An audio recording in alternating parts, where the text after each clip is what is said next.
garbage bins of Nexus Station smelled like death and broken dreams.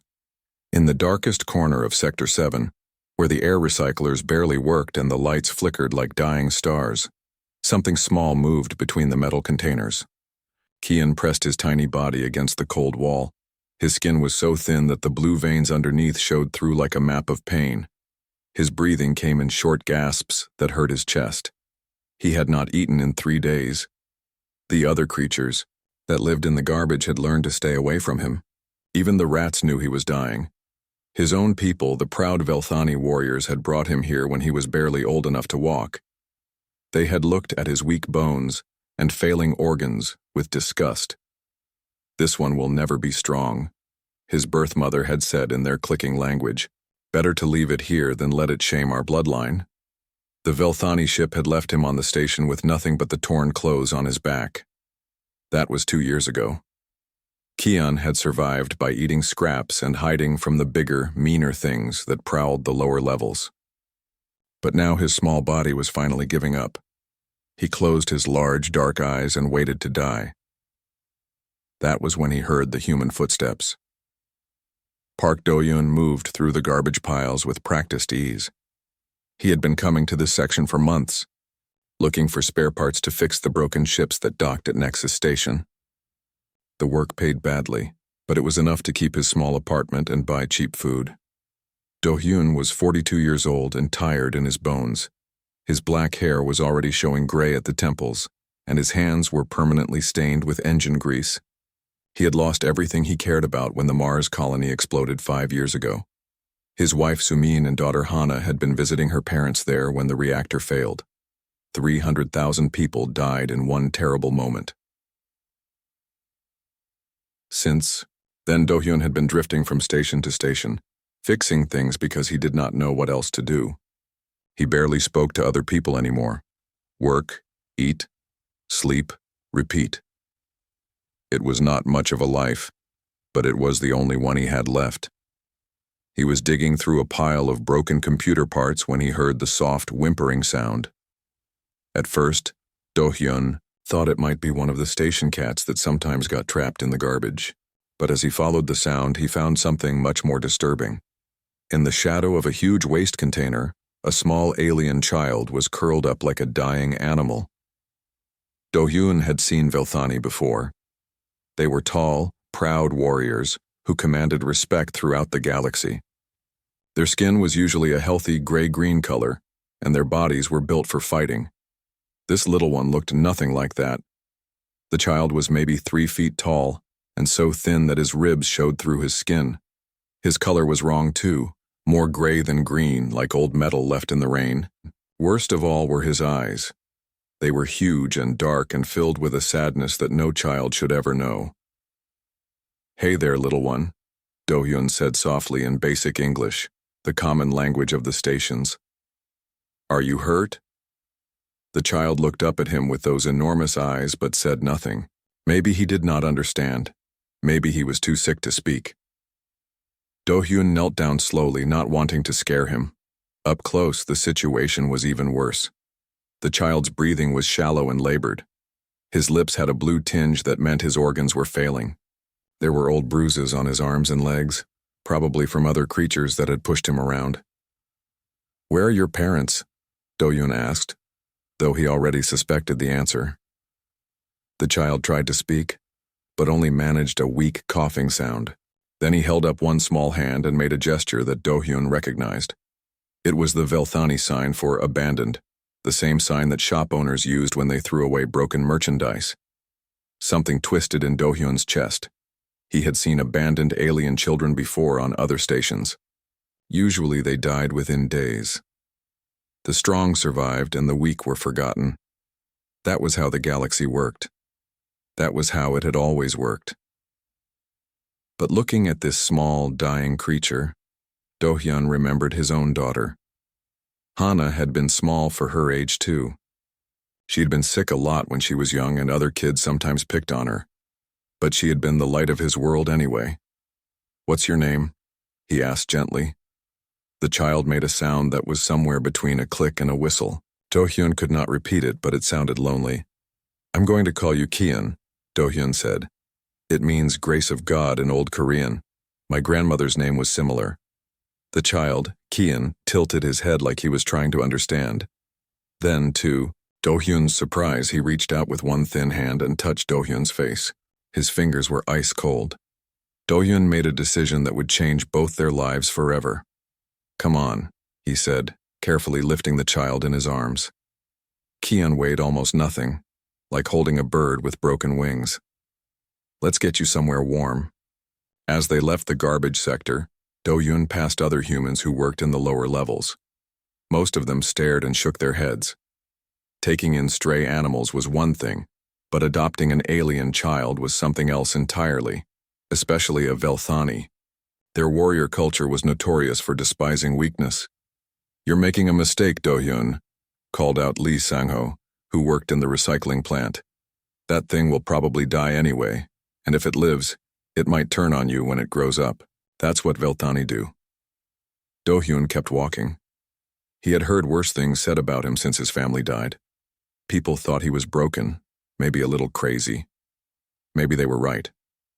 But holding this small, abandoned child reminded him of something he had almost forgotten. It reminded him what it felt like to be needed. His apartment was in Sector 4, which was not much better than the garbage level, but at least had working heat and clean water. It was tiny, just one room with a bed, a small kitchen, and a bathroom. The walls were gray metal, and the only decoration was a photo of his dead family that he kept on the small table. Do-hyun laid Kian on the bed and covered him with the only blanket he owned. The child's eyes fluttered closed, and for a moment, Do-hyun thought he might be too late. But then Kian's chest rose and fell in the steady rhythm of sleep. Looking at the small alien child in his bed, Do-hyun realized he had no idea what he was doing. He did not know what Velthani children ate, or how to take care of them when they were sick. He did not even know if the station authorities would let him keep Kian. But for the first time in 5 years, Park Do-hyun felt like he had a reason to wake up tomorrow. 5 years had passed since Do-hyun found Kian in the garbage sector. The small apartment that once felt empty now buzzed with quiet activity. Kian had grown, though he remained small by Velthani standards. His skin had gained some healthy color, and his eyes no longer held the desperate sadness of a dying child. "Pass me the micro-wrench," Do-hyun said, his head buried deep inside a ship's engine compartment. A small gray-green hand appeared with the exact tool he needed. Kian had learned to anticipate what his father needed before he even asked. The boy's natural Velthani intelligence made him a quick learner, but Do-hyun had taught him something more valuable than knowledge. "Why do we fix this old ship?" Kian asked in careful Korean. He spoke 3 languages now, Korean, Basic English, and his native Velthani clicking sounds, though he rarely used the last one. "The owner never pays us enough." Do-hyun smiled as he tightened a loose connection. "Because Mrs. Chen needs it to visit her grandchildren on Mining Station Alpha. Some things are more important than money, son." The word son still made Kian's chest feel warm. In Velthani culture, family was only about blood and strength. But humans, he had learned, chose their families with their hearts. "I understand, Appa," Kian said, using the Korean word for father that Do-hyun had taught him. They worked together in comfortable silence until heavy footsteps echoed outside. Kian tensed automatically. After 5 years on Nexus Station, he could identify different species by their walking patterns. These were Velthani boots. The apartment door chimed and Do-hyun wiped his hands on a rag before answering. Security Chief Lee Minji stood in the hallway, her expression serious but not unfriendly. Behind her were 2 Velthani merchants, their tall forms filling the doorway. "Sorry to bother you, Do-hyun," Minji said. "These gentlemen have some questions about your boy." The larger Velthani stepped forward. His name was Trader Voss, and he had dealt with humans before. His basic English was good, though he spoke it with distaste. "We hear strange reports," Voss said, his eyes scanning the small apartment until they found Kian hiding behind his father. "A weak blood child living with humans. This is not possible." "It's very possible," Do-hyun replied calmly. "Kian is my son." The second Velthani made a disgusted clicking sound. "Humans do not understand. Weak-blood children are left to die for good reason. They pollute the genetic line, they bring shame to the family name. Kian felt his father's hand rest protectively on his shoulder. The touch gave him courage to speak. "I am not weak," Kian said in perfect Velthani. "I am different." Both merchants stared at him in shock. Most abandoned children never learn to speak their birth language properly. But Kian's words were clear and grammatically perfect. "You see?" Do-hyun said proudly. "He's brilliant. He can fix engines better than mechanics twice his age. He speaks 3 languages. He helps everyone on this station." Trader Voss examined Kian with new interest. "Show me your hands, weak blood." Kian hesitated, then held out his small hands. They were stained with engine grease and calloused from work. But they were also steady and precise. "Interesting," Voss muttered. "Perhaps there is some value here after all. We could take him back to Velthani space, train him as a technical slave." The temperature in the room seemed to drop 10 degrees. Do-hyun stepped in front of his son and Minji's hand moved to her weapon. "That's not happening," Do-hyun said quietly. "Kian is a free citizen of this station and my legal son." "Legal?" The second Velthani laughed. What human law could possibly apply to Velthani offspring? Minji cleared her throat and pulled out her official tablet. Section 47 of the Galactic Protection Act. Any child abandoned on a neutral station for more than 1 standard year can be legally adopted by any species willing to provide care. I filed the paperwork myself 3 years ago. The security chief had been watching Do-hyun and Kian's relationship develop over the years. At first, she thought the human was making a mistake, but as she saw how the boy flourished under his father's care, she decided to help them make it official. "This is ridiculous," Voss snarled. "Velthani law takes precedence over station regulations." "Not on my station," Minji said firmly. "Here, the law's clear. The boy stays with his chosen family." After the Velthani merchants left, muttering angrily in their native language, Kian sat quietly on his small bed. Do-hyun could see that the encounter had shaken him. "Are you worried they'll come back?" Do-hyun asked gently. Kian nodded. "In Velthani, culture weak bloods like me are not supposed to survive. My existence is an embarrassment to them." Do-hyun sat beside his son and put an arm around his thin shoulders. "Do you remember what I taught you about strength?" "Strength comes in many forms," Kian recited. "Physical strength is only one type." "That's right. You have intelligence, compassion, and loyalty. You fix things that are broken and help people who need it. That's not weakness, son. That's a different kind of strength." Kian leaned against his father's solid warmth. "Why did you save me, Appa? I was just garbage to my own people." Do-hyun was quiet for a moment. He thought about his dead wife and daughter, about the empty years before Kian came into his life. "Because you reminded me that love isn't about blood or species," he finally said. "It's about choice. I chose to love you and you chose to love me back. That makes us family." Later that evening, they worked together to repair a damaged cargo hauler. Kian's small hands could reach places that larger mechanics couldn't access, while his quick mind solved problems that stumped more experienced workers. Other humans on the station had grown used to the unusual pair. Children from different species would sometimes come to their workshop, drawn by Kian's patient explanations and gentle nature. He never made anyone feel stupid for not understanding something. "You're teaching him well," Dr. Park Soyeon observed. One day, as she watched Kian help a young Zephyrian child understand basic electronics. "He's nothing like the Velthani warriors I've met." "That's the point," Do-hyun replied. "He's not being raised as a Velthani.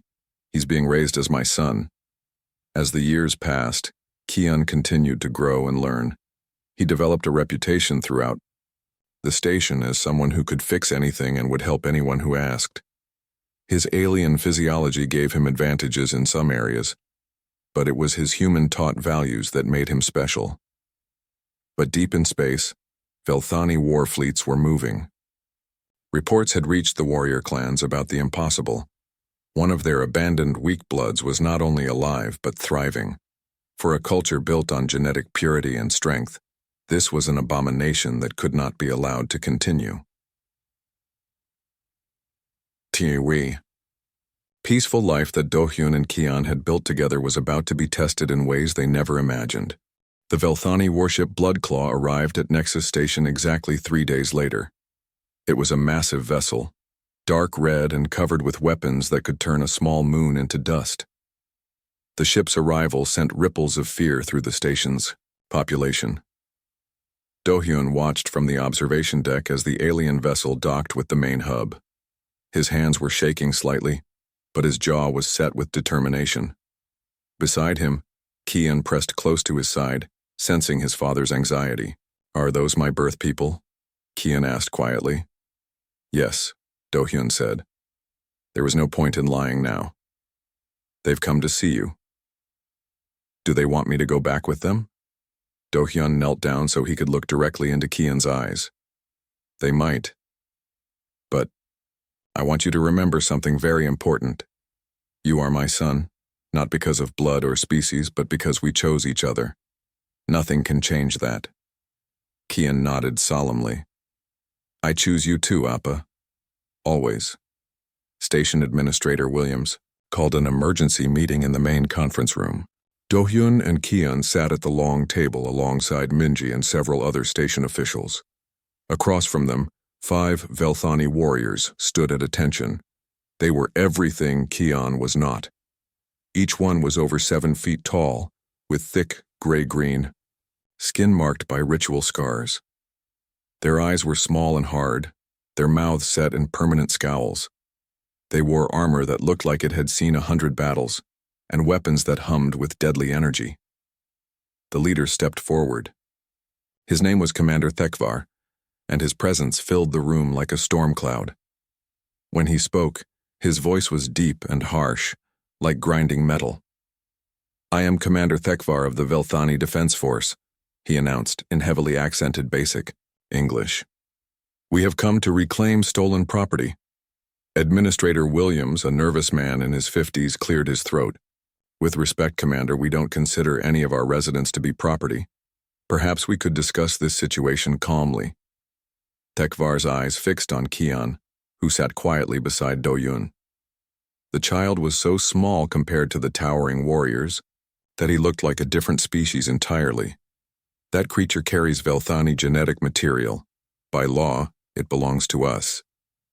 "He has a name," Do-hyun said, standing up slowly. "His name is Kian, and he's my son." The Velthani warriors exchanged glances. Several of them made clicking sounds that might have been laughter. Tekvar studied Do-hyun with the look of a predator sizing up prey. "You are human," Tekvar observed. "Small, weak, short-lived. What could you possibly offer a child that we cannot?" "Love," Do-hyun said simply. This time the clicking sounds were definitely laughter. "Love," Tekvar repeated, as if the word tasted bad in his mouth. "Sentiment makes warriors weak. This is why we abandon the defective ones. This creature was marked for disposal 8 years ago. You have interfered with natural selection."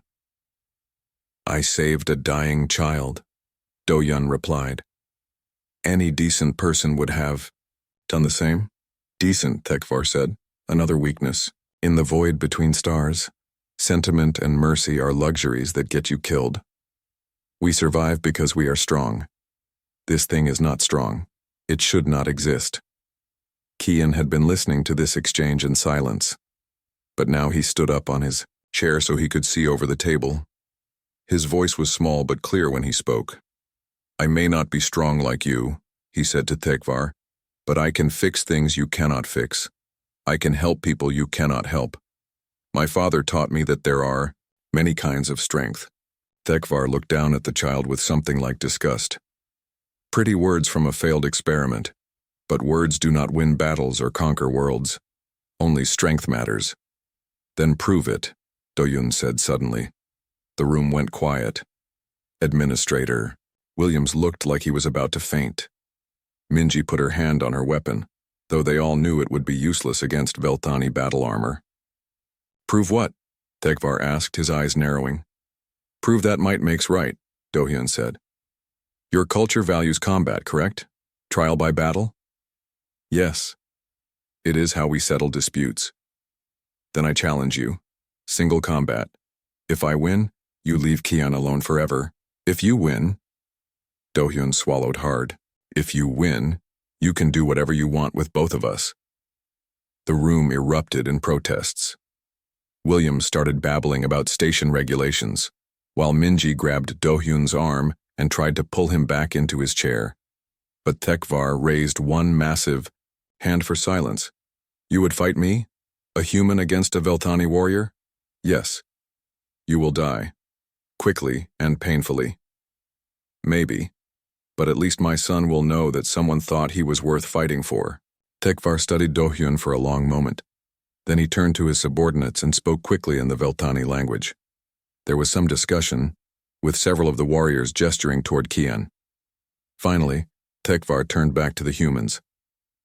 My warriors think this is beneath our dignity. Fighting a weak human to reclaim a defective child seems like a waste of time. Do-hyun felt a moment of hope, but Tekvar was not finished. However, I am curious about something. You humans are known, throughout the galaxy, for your irrational behavior. You fight hopeless battles, protect the weak, sacrifice yourselves for abstractions like honor and love. I want to understand this weakness before we eliminate it. So you accept? I accept. But not here, in this sterile conference room. We will fight in the station's cargo bay, where there is room to move, and it will be witnessed by representatives of both our species, so there can be no question about the outcome. As they prepared to leave, Kian grabbed Do-hyun's hand. His small fingers were ice-cold with fear. Appa, you don't have to do this, he whispered. I'm not worth dying for. Do-hyun knelt down and pulled his son into a tight hug. Yes, you are. You're worth everything. 2 hours later, a crowd had gathered in Cargo Bay 7. Word of the challenge had spread through the station like wildfire, and hundreds of beings from dozens of species had come to watch. Some came out of curiosity, others out of loyalty to Do-hyun and Kian. The cargo bay had been cleared of equipment, leaving a large open space surrounded by stacked containers. Emergency medical teams stood ready, though everyone knew they would probably not be needed. No human had ever survived. Single combat with a Veltani warrior. Tekvar had removed his battle armor, revealing a body that looked like it had been carved from stone.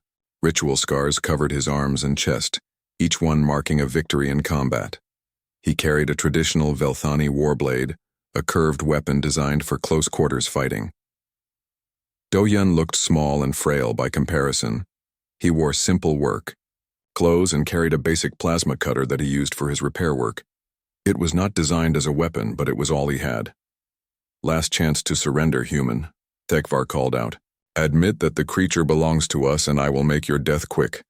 His name is Kian, Do-hyun replied, and he's my son. The fight began without ceremony. Tekvar moved faster than something his size should have been able to move, crossing the distance between them in 3 long strides. His blade whistled through the air where Do-hyun's head had been a moment before. Do-hyun rolled to the side, barely avoiding the follow-up strike. The Veltani warrior was incredibly strong and fast, but he was also predictable. He fought like what he was, a trained soldier following patterns learned over decades of combat. For the first few minutes, Do-hyun managed to stay ahead of the attacks by being unpredictable. He used the cargo containers for cover, struck from unexpected angles, and refused to fight the way Tekvar expected. But it could not last. Eventually, the warrior's superior strength and speed began to tell. A backhanded blow sent Do-hyun flying across the bay. He crashed into a stack of supply crates, feeling something crack in his ribs. Blood ran from his nose and mouth as he struggled to stand. In the crowd, Kian watched his father getting beaten and felt something strange happening inside his chest.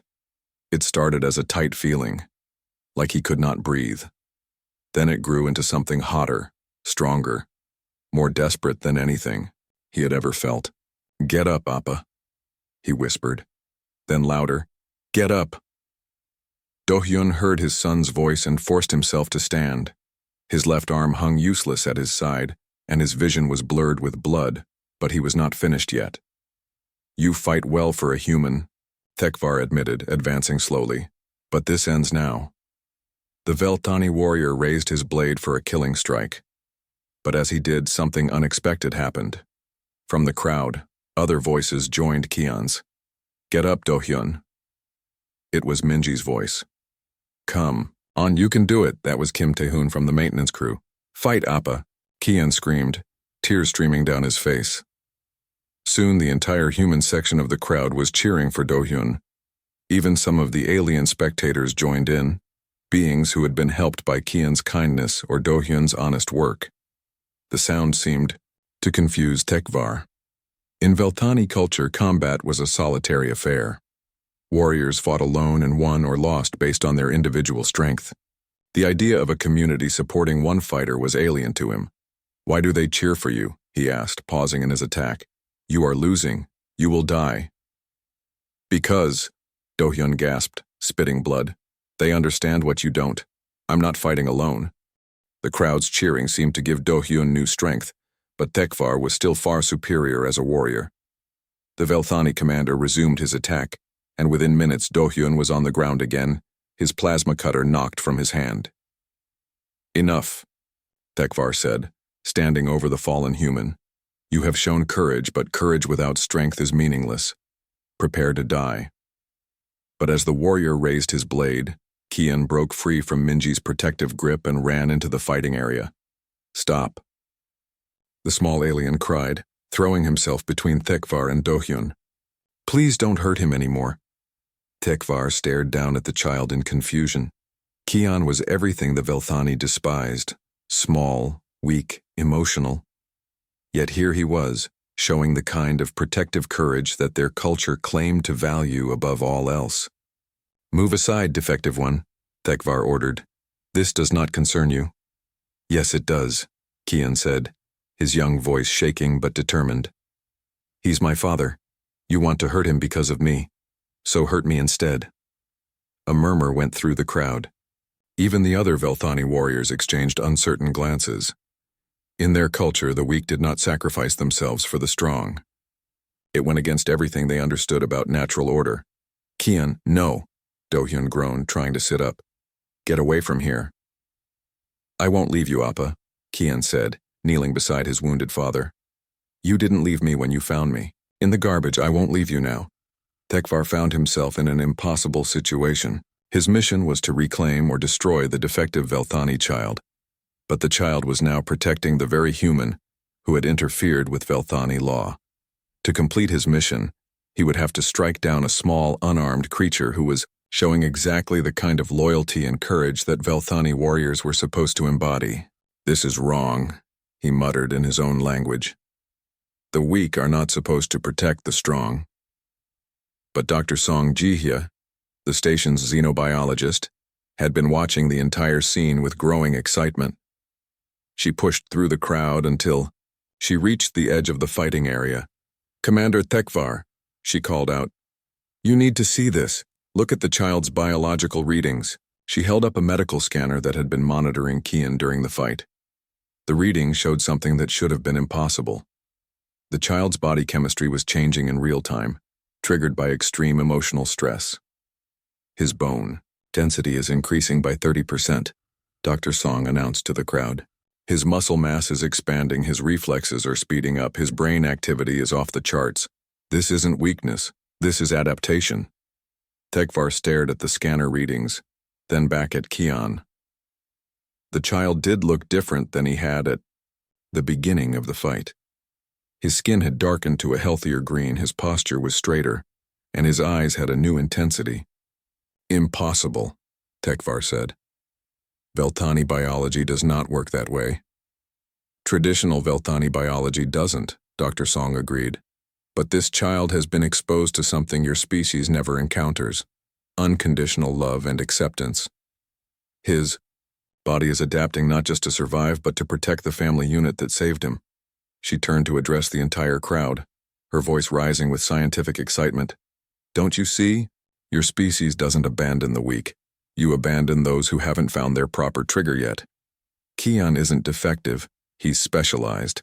His body is designed to respond to emotional bonds, to become stronger when he has something worth protecting." The implications of her words rippled through the crowd. If she was right, then the Velthani had been throwing away potentially their most valuable children for thousands of years. But Thekvar was not convinced. "Pretty theories," he growled. "But theories do not win battles. Even if the creature is adapting, it is still small and untrained. It poses no threat to true warriors." "Maybe not to you," Do-hyun said, struggling to his feet with Kian's help. "But that's not the point. The point is that he's adapting to become what he needs to be. Not a killer, but a protector. Not a conqueror, but a defender." Kian looked up, at his father, then at the massive Velthani commander. Something had changed in his face. The childish uncertainty was gone, replaced by a calm determination that made him seem older than his years. "I understand now," Kian said quietly. "You think strength means being able to hurt people, but real strength means being willing to get hurt for people you love." He stepped forward, and for the first time Thekvar actually took a step back. There was something in the child's manner that triggered instinctive respect, even fear. Kian was still small and young, but he carried himself like a warrior now. "I am not like other Velthani," Kian continued. "I will never be tall and strong and frightening. But I can do things you cannot do. I can fix what is broken. I can help those who are hurt. I can love those who are lost." He gestured toward the crowd of mixed species who had gathered to support him and Do-hyun. "Look around you, Commander. How many different kinds of beings are here? Humans, Zephyrians, Gornish, Altarians, even some of your own people. They came because they care about us. When was the last time anyone cared about you?" Thekvar looked around the cargo bay and realized the child was right. His own warriors stood isolated, surrounded by hostile stares. They were feared and respected, but not loved. In contrast, Kian and Do-hyun were surrounded by friends from across the galaxy. "Sentiment," Thekvar said, but his voice lacked conviction. "Weakness, is it?" Kian asked. "Then why are you afraid of it?" Before Thekvar could answer, alarms began blaring throughout the station. Emergency lights flashed red, and Administrator Williams' voice echoed over the communication system. "All residents report to emergency stations immediately. Unknown ships are approaching the station. Their configuration does not match any known species. This is not a drill." Through the cargo bay's observation windows, they could see dark shapes moving against the stars. The ships were unlike anything in the galactic databases. Sleek, black, and wrong somehow, as if they absorbed light instead of reflecting it. Dr. Song checked her instruments and went pale. Those energy signatures, they matched theoretical models for Devourer technology. A chill went through the crowd. The Devourers were a legend, a nightmare from the galaxy's ancient past. Machines that consumed entire civilizations, turning planets into lifeless husks. Most people believed they were extinct, destroyed in wars, fought before most current species had developed spaceflight. "The legends say they were destroyed," someone called out. "Legends can be wrong," Dr. Song replied grimly. "And if those really are Devourer ships, then this entire sector is in danger." Thekvar stared at the approaching vessels, his warrior instincts, analyzing their formation and approach vector. 15 ships, heavy weapon signatures moving to surround the station. Classic siege pattern. He turned to his subordinates and barked orders in rapid Velthani. The warriors moved quickly toward the docking bay where their ship was moored. "Where are you going?" Do-hyun asked. "To prepare for battle," Thekvar replied. "These Devourers, if that is what they are, threaten all life in this sector. Personal disputes must wait." "What about Kian? What about our trial by combat?" Thekvar paused at the cargo bay entrance. "If we survive what is coming, human, we will finish this discussion. But survival must come first." As the Velthani warriors left, the crowd began to disperse. Everyone, hurrying to emergency stations or to contact their families. But Kian remained standing in the center of the bay, staring up at the observation windows. "Appa," he said quietly. "I can feel them." "Feel what?" "The machines in those ships. They're hungry. Not for food, but for something else. Something they lost a long time ago and have been searching for ever since. Do-hyun looked at his son with concern. What do you mean? Kian's eyes were distant as if he was listening to something only he could hear. They used to be like us, like organic beings. But they gave up their bodies to become stronger, to live forever. Now they regret it, but they don't know how to go back. Dr. Song, who had been preparing to leave, stopped and stared at Kian. How could you possibly know that? I don't know, Kian admitted, but I can sense their thoughts somehow. They're not evil, just lonely. They've been alone in the dark for so long that they've forgotten what it means to be connected to others. The implications of what the child was saying began to sink in. If Kian could somehow communicate with the Devourers, if he could understand them in a way that others could not, then maybe there was a chance to avoid the destruction that their arrival usually brought.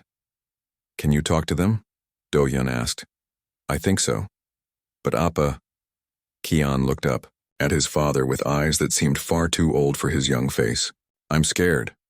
Do-hyun knelt down and pulled his son into a tight embrace. I'm scared too. But we'll face it together, just like always.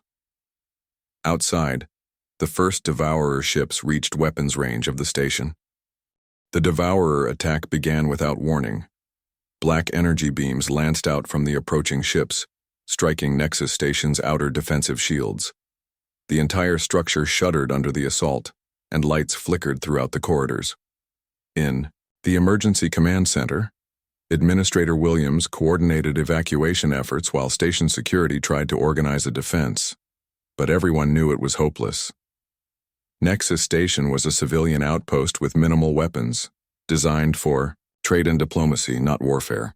Shields down to 60%, reported Chief Engineer Park Soyeon. At this rate, we have maybe 20 minutes before they break through. Do-hyun and Kian made their way through the panicking crowds toward the command center. All around them, beings from dozens of species were gathering their families and belongings, trying to reach the escape pods before it was too late. But there would not be enough pods for everyone, and they all knew it. Stay close, Do-hyun told Kian as they pushed through a crowd of frightened Zephyrians. Whatever happens, don't let go of my hand.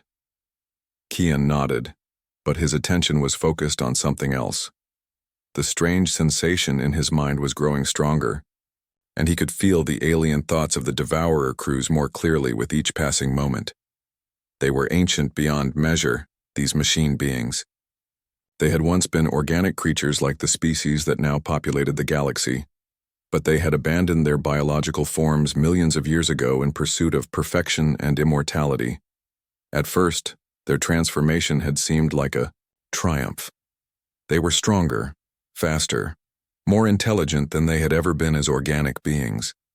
They could survive in the vacuum of space, live for millions of years, travel between the stars without need for life support.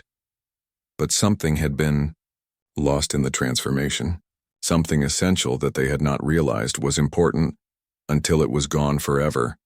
They had lost the ability to feel connection with others. In the command center, Minji was coordinating with the few military vessels in the area. 3 Velthani warships had responded to the distress call, along with a handful of civilian craft converted for defense, but they were vastly outnumbered.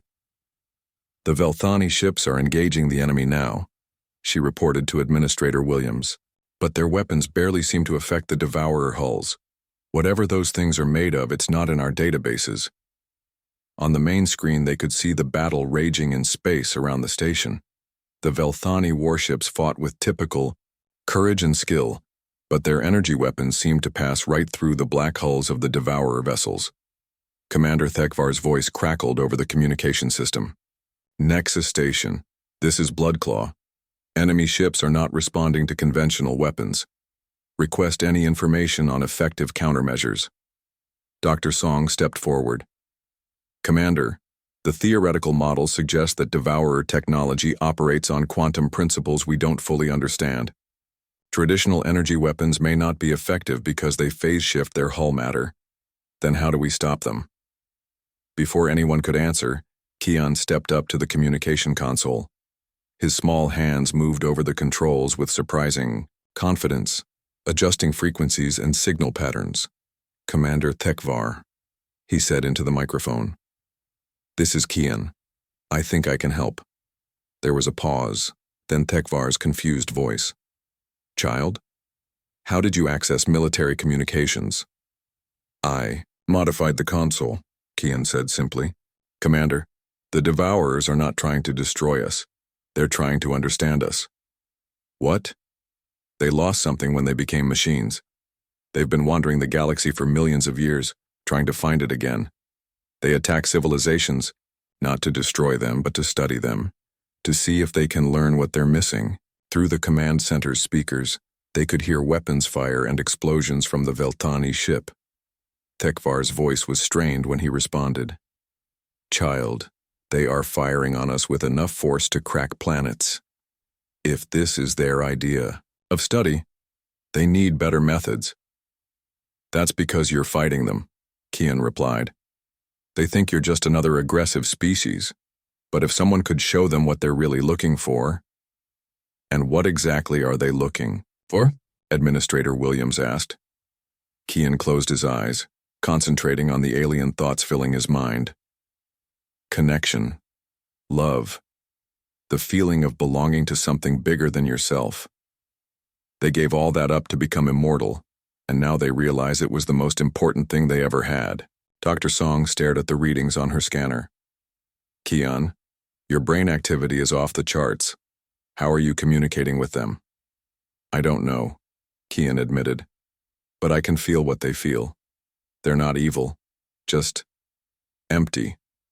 They've been empty for so long that they've forgotten there was ever anything else. Another explosion rocked the station. Through the viewport, they could see one of the Veltani warships breaking apart, its crew escaping in small pods before the ship's reactor went critical. 2 ships down, Minji reported grimly. Thekvar's ship is heavily damaged. We've got maybe 10 minutes before they break through our shields. Do-Yun looked at his son, seeing the strain on the young alien's face as he tried to maintain contact with the Devourer minds. Kian, you don't have to do this. We can try to evacuate, find another way. No, Appa, Kian said, opening his eyes with new determination. This is what I was meant to do. Dr. Song was right. I'm not defective. I'm specialized. I can feel connections between beings that others can't sense. He turned to the communication console and began adjusting the controls again, this time setting up a broad-spectrum transmission that would reach every ship in the area. All vessels, this is Kian of Nexus Station. Please stop fighting and listen to me. The weapons fire around the station began to slow as confused voices responded from various ships. Kid, get off the channel, came one voice. This is no time for games. I'm not playing games, Kian replied. I'm trying to save all of us. Devourer ships, can you hear me? For a moment, there was only static. Then a new voice joined the channel. Cold, mechanical, but somehow tinged with ancient sadness. We hear you, small organic. You are different from the others. Your thoughts touch ours across the void. A chill went through the command center. No one had ever heard of successful communication with Devourer technology. You're looking for something, Kian continued. Something you lost when you left your original bodies behind. I can show you what it is. Impossible. We have searched for eons. We have studied countless civilizations. None possessed what we seek. Because you were looking in the wrong places, Kian said. You were looking for it in technology, in power, in conquest. But what you lost can't be found in those things. He gestured toward the mixed crowd of beings gathered in the command center. Humans, Zephyrians, Gornish, Altarians, even the Velthani warriors who had remained behind to help with the defense. Look around this station. Look at how many different species are working together to protect each other. That's what you lost. The ability to care about others more than you care about yourself. The mechanical voice was silent for a long moment. When it spoke again, there was something like hunger in the words. Show us. Kian took a deep breath and reached out with his mind, extending the empathic field that Dr. Song had detected earlier. But this time, instead of just affecting those around him, he stretched it to encompass the entire area around the station. The effect was immediate and startling. On every ship, organic beings suddenly felt a warm presence in their minds. Not intrusive but comforting, like being welcomed into a vast family. The Velthani warriors felt it. The human civilians felt it. Even the alien refugees who had been hiding in the station's lower levels felt it. And for the first time in millions of years, the Devourer machines felt it too. The sensation was overwhelming, for beings who had forgotten what emotional connection felt like. Across their black ships, artificial intelligences that had been cold and calculating for eons suddenly experienced something they could barely comprehend. They felt what it was, like to have someone care whether they lived or died. What is this? The mechanical voice whispered over the comm channel. This is what you've been looking for, Kian replied gently. This is what families feel like. What friendship feels like. What love feels like. The weapons fire stopped, completely. Around the station, the Devourer ships hung motionless in space, their crews struggling to process emotions they had not felt since before most current civilizations existed. But the effort was taking its toll on Kian. His small body was shaking with exhaustion and blood was trickling from his nose. Do-hyun moved to support him, but Kian waved him back. I'm okay, Appa, but I need to finish this. He opened the channel again. Devourer ships, I want to make you an offer. Instead of trying to take what you're missing from others, let us teach you how to build it for yourselves. How? Come to the station, not as conquerors but as guests. Let your crews interact with our people. Learn what it means to be part of a community again. There was a long pause. Then the mechanical voice spoke again, and this time there was something almost human in its tone. We do not remember how to be anything other than what we have become. We have been alone in the dark for so long. Then let us help you. Remember, Kian said, let us show you that it's never too late to come home. 3 months after what historians would later call the Nexus incident, the galaxy was a very different place. The first Devourer Organic Integration Center had been established on Nexus Station, and similar facilities were being planned for other systems. Kian sat in his father's repair shop, working on a complex piece of machinery that would have baffled most engineers. It was a communication device designed to help former Devourer machines adjust to organic thought patterns. His hands moved, with practiced skill, connecting circuits that bridged the gap between mechanical and biological consciousness. How does it work? Asked Zara, a young Devourer who had volunteered for the integration program. She had chosen a humanoid android body that could interact more easily with organic beings, though she still retained her vast mechanical consciousness.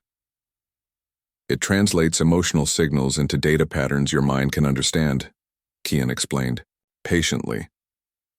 When someone feels happy or sad or angry, the device shows you what those feelings look like in mathematical terms. Zara nodded, though the concept was still difficult for her to grasp. After millions of years as a pure machine intelligence, the idea of making decisions based on emotions rather than logic was almost incomprehensible.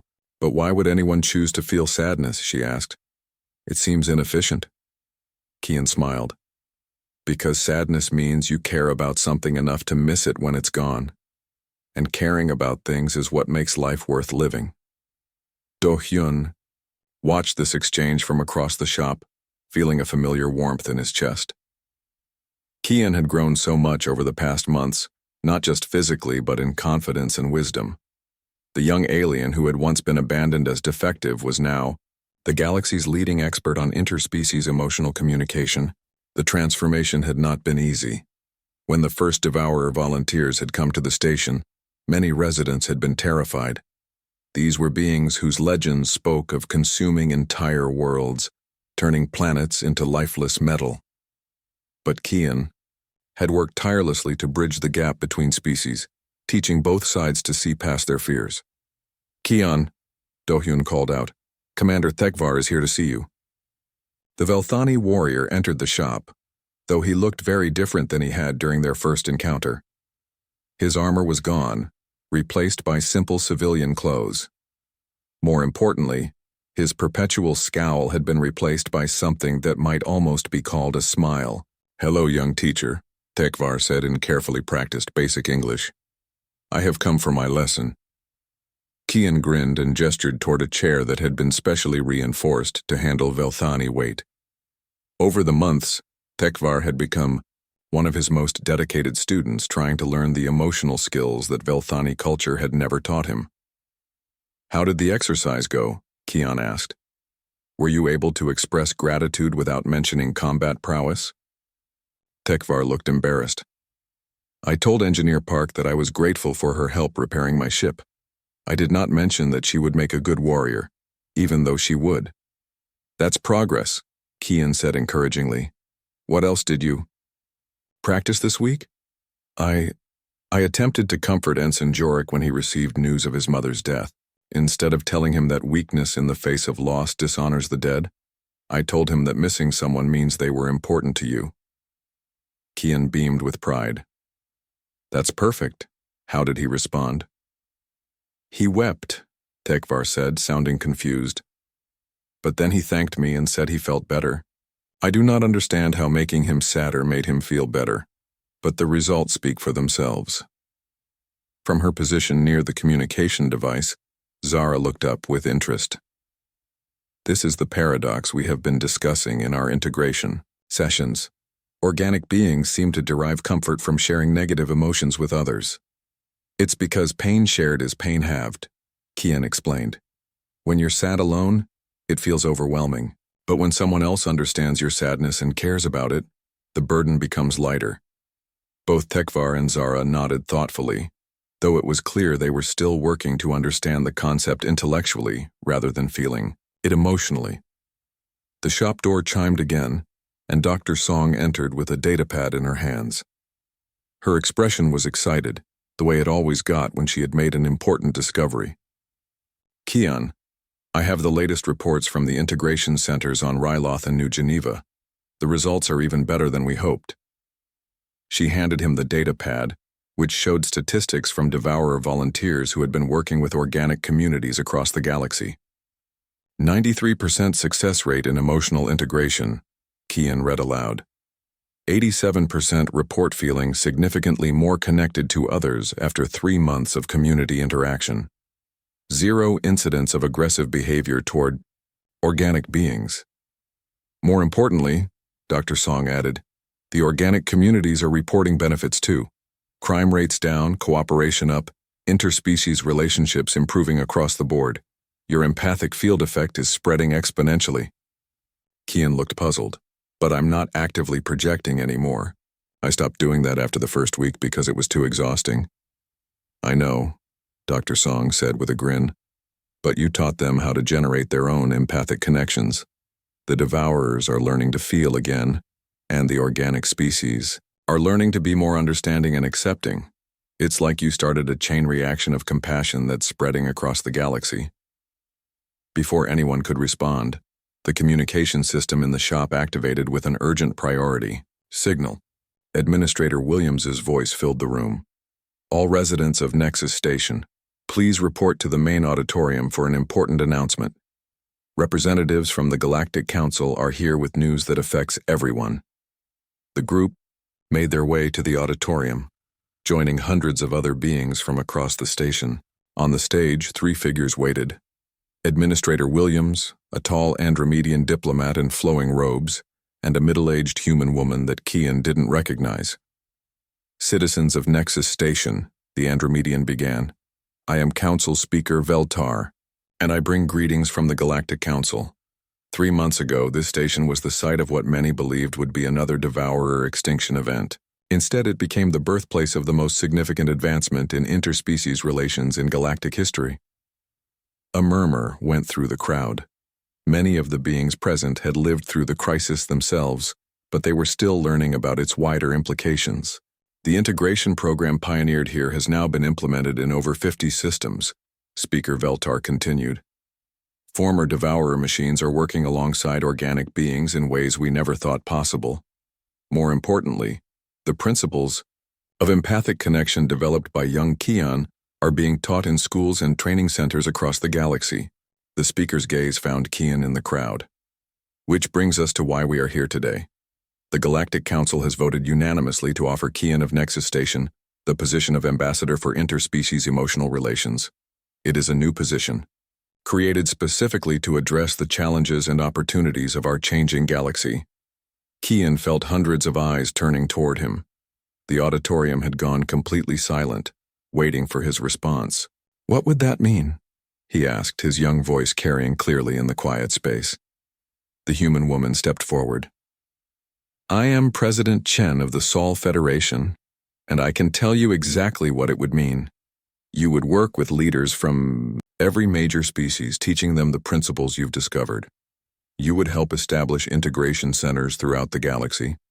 Most importantly, you would continue the work of building bridges between beings who thought they could never understand each other. It was an incredible honor, the kind of position that would normally go to seasoned diplomats with decades of experience. But Kian looked uncertain. Would I have to leave Nexus Station? Leave my father? President Chen smiled. Ambassador positions come with significant support staff. Your father would be appointed as your personal advisor, with full diplomatic status. You would travel together. Do-hyun felt tears forming in his eyes. 5 years ago, he had been a broken man drifting aimlessly through space. Now his adopted son was being offered one of the most important positions in the galaxy. What do you think, Appa? Kian asked quietly. Do-hyun knelt down so he could look directly into his son's eyes. I think you were born for this, son, but the choice is yours. Kian stood silent for a long moment, considering the weight of what was being offered. Then he turned back to the stage. I accept, he said simply, but I have conditions. Speaker Veltar looked amused. Name them. Commander, Thekvar comes with us as military advisor. Zara comes as integration specialist. Dr. Song comes as scientific consultant. And we maintain our base of operations here on Nexus Station. Why here? President Chen asked. Kian gestured toward the diverse crowd filling the auditorium. Because this is where it all started. This is where a dying alien child learned what family means from a broken human mechanic. This is where ancient machines remembered how to feel. This is where different species learned to see past their differences. He paused, then continued with a wisdom that seemed far beyond his years. If we're going to teach the galaxy about connection and understanding, we should do it from the place where connection and understanding